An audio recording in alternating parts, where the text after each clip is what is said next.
दिनै आसाम केबिनेटआ पास खालामनानै होबाय बे बिथिङाव सासे बर' हिसाबै नोंथाङा मा बुंनो सानो? ना आंथ' सासे बर' हिसाबै जोबोद गोजोननाय मोनदों आरो दिनैनि दिना बयनिख्रुइबो गोसोआव लाखिथावनासिन दिन मानो होननानै बुङोब्ला दिनै जोंनि बिमानि रावा दिनै सरकारि भाबै जोंनि रायजोआव गावनि न'आव दिनै मर्यादा मोनबाय। जोंनि रावा ओइट शेड्युलाव हाबबाय थेवब्लाबो जोंनि रावा आसामाव सरकारि राव हिसाबै गनायथि मोनाखैमोन। नाथाय दिनै आसाम केबिनेटआ पास खालामनानै बेखौ गनायथि होनायजों लोगोसे बोहैथि दाननि गेजेरावनो बेखौ अफिसियेल हिसाबै बाहायनायनि थाखाय दिनै माने थांखि लाबाय। बे जों बयबो बर' फिसानि थाखाय देरगाथाव बाथ्रा।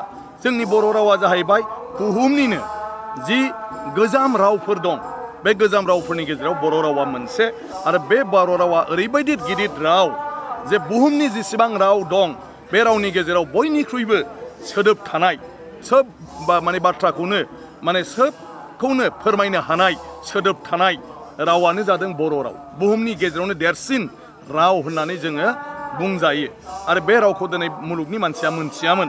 नाथाय दिनै आसामाव बियो आसामनि राव जानोसै जे आसामनि रावा मा असमिया आरो बर'। असमिया मानसियाबो होनसिगोन जे असमिया आरो बर'आ जाहैबाय बिनि गुदिसिन राव खारन बर'आ बिनि अरिजिनेल राव बेनि सिगांसिन प्रासिन राव। गतिके जों दिनै फिन माने माबाखौ मोनफिनबाय स्वीकृतिखौ मोनफिनबाय।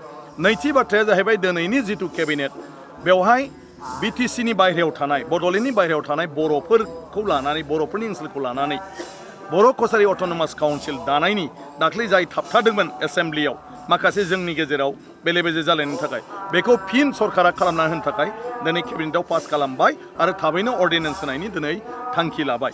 गतिके जों बयनिबो थाखाय दिनैहाय देरगानाय आं सानो बै खिराति बान राजा बा नरकासुर बे समनिफ्रायनो दिनैहाय बा गोबां जिफोर जोंनि माबाफोर दंमोन राजा महाराजानि दिनाव जोङो जेरैबायदि खोमानानै लाफिननांगौ जादोंमोन बे गणतान्त्रिक सिस्टेमा फैनाय लोगो लोगो जोंनि गासिबो मोनथायफ्रा खुंथायनि गोहोआ जोंनि समाजखान्थिखौ जों जेरैबायदि सालायनांगौमोन जों बेखौ सालायनो हायै जानानै राहा गैयै जानानै जों गोदाव सोराव जानानै दंमोन।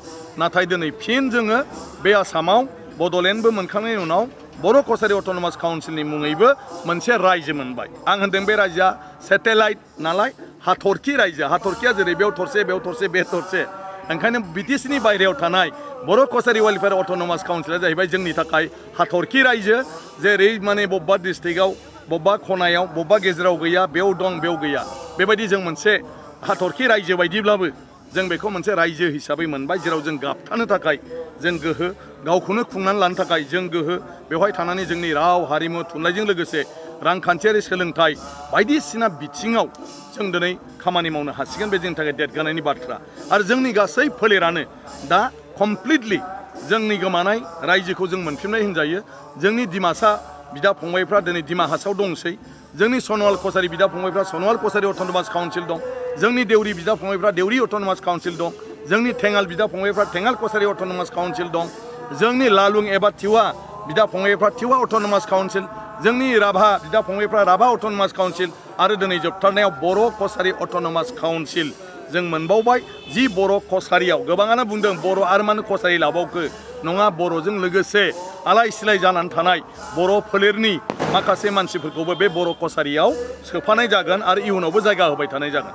दा बर' कसारियाव रियांफ्रा थाफासिगोन बराक भेलिनि जों जायखौ ब्रु होनो बर'फोर रियांफोर त्रिपुरिबो होननानै जायखौ बुङो जों बिसोर बराक भेलि आसामाव जेसेबां दं बिसोर दा बर' कसारियाव हाबसिगोन। हाजंफ्रा गावसोर रायज्लायगासिनो दं बिसोर फैयोब्लाबो बिसोरबो सोगोन गभर्नमेन्टआबो खोथा होखाबाय जे बिसोर जुदि कनसेन्ट होयोब्ला थागोन होननानै बिथांमोनखौबो बर' कसारियाव सोफागोन। ओंखायनो हाजं कसारि जोंनि रियांफोर आरो जोंनि गार' बिदा फंबायफोर एफा एनै दं माने बेफोरखौबो उनावहाय लाफानाय जागोन जुदिहाय बिथांमोनहा माने हाबो। दा ओंखायनो बे हिसाबैनो बर' कसारि आरो जाहाथे कसारि फोलेरा बर' फोलेरा आरो गोदाव सोराव जानानै थाबावा बयबो जाहाथे आश्रय मोनो गतिके बे हिसाबै बेखौ लानाय जादों।